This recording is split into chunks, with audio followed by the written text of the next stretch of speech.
নবীজির একটা হাদিস আছে, যে মানুষ হারাম পথে টাকা উপার্জন করে, হারাম পথে কি করে?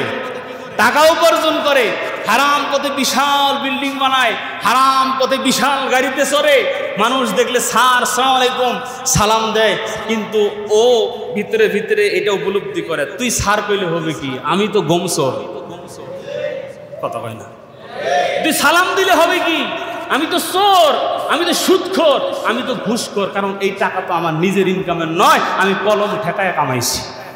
কথা কোন ঠিক কিনা? এই জন্য নবীজি বলছেন হারাম পথে উপার্জন করলে সব পাবে, সব কিছু ভোগ করবে, কিন্তু অন্তরে তৃপ্তি পাবে না। কথা কোন ঠিক না বে ঠিক?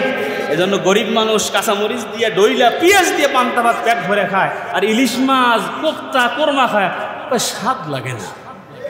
ঠিক না বে ঠিক বলেন? এই জন্য ভাই হালাল যেটা, এটা আমরা নেওয়ার চেষ্টা করি, হারাম থেকে বাঁচার চেষ্টা করি। মালিক আমাদের সব ধরনের হারাম থেকে বেঁচে থাকার তৌফিক দান করেন।